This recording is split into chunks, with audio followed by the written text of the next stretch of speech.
বেশ প্রাচীনকালের কথা। এক সাধু বাবা একটা কটোরা নিয়ে সারা রাজ্যে ঘুরে বেড়াতো, আর যে তাকে খাবার জন্য কিছু নিবেদন করত তাকে তিনি একটা জীবনের সত্য বলতেন। এইভাবে ঘুরতে ঘুরতে ঘুরতে ঘুরতে সাধুর বেশ নাম ডাক হয়ে গেল। কথাটা রানীর কানেও পৌঁছল। রানী সাধু বাবাকে ডেকে একদিন খাওয়াতে চাইলেন। সাধু বাবা আসার পর রানী সোনার থালা ঘটি বাটি সব সাজিয়ে সাধু বাবাকে খেতে দিয়েছেন। সাধু বাবা তখন তার কটোরাটি বের করে বললেন যে আমাকে এর মধ্যে খাবার দিন, আমি এতে খাবো। তো তার পরে রানী তাকে কটোরায় খাবার দেওয়ার ব্যবস্থা করলেন। সাধু বাবা খেলেন এবং যখন সাধু বাবা চলে যাচ্ছেন তখন রানীমা বললেন যে সাধু বাবা, আপনার কটোরাটা আমাকে দিন, আমি এটাকে আপনার অস্তিত্ব জ্ঞানে পুজো করব। তো সাধু বাবা কিছু না ভেবেই কটোরাটা রানীমাকে দিয়ে দিলেন।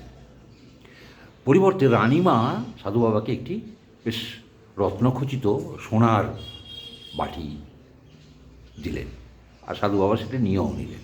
তাই দেখে মন্ত্রী শান্তিদের মুখে মুচকি মুচকি হাসি, যে দেখো সোনার লোভ ছাড়তে পারলো না। যাই হোক, এরপর ওই সোনার কটোরাটি নিয়েই সাধু বাবা ভিক্ষা করেন। ভিক্ষা করতে করতে সবাই জানাজানি হয় যে একটা এরকম বিশাল দামি একটা কটোরা। তো শহরের যে সবথেকে বড় চোর তার কানেও কথাটা পৌঁছলো এবং সে সেটিকে এবারে সাধু বাবার কাছ থেকে হাতানোর জন্য উঠে পড়ে লাগলো। সাধু বাবার পিছু পিছু গিয়ে সে সাধু বাবার কুটিতে, যেখানে সাধু বাবা থাকে রাত্রে, সেখানে গিয়ে আত্মগোপন করে রইল।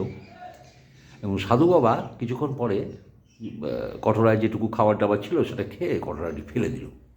ফেলে দেওয়াতে সেটি গিয়ে পড়ল চোরের সামনে। চোর তখন অবাক হয়ে ভাবলো এ কী ব্যাপার। সঙ্গে সঙ্গে সে দৌড়ে সাধু বাবার কুটির মধ্যে গিয়ে বলল, সাধু বাবা, আপনি এত দামি কটোরাটা ফেলে দিলেন। বললেন যে আমি যদি এটা ফেলে না দিতাম তুই কি আমার কাছে আসতিস? দেখ, এই কটোরাটা আমার কাছে শুধু খাবার জন্য, এতে আমি খাই, এছাড়া এর কোনো ভূমিকা নেই আমার জীবনে। কিন্তু এইটাই যদি আমার রাতে ঘুম কেড়ে নেয় তাহলে এটা ফেলে দেওয়াই ভালো। তুই দেখ সারা রাত এটা নিয়ে ভাবদিস আর তোর রাতে ঘুম হতো না। তা আমি কি করে সেটা সহ্য করি? সেই থেকে সেই চোরটা, সেই শহরের সবথেকে খ্যাতিবান চোরটা সাধু বাবার শিষ্য হয়ে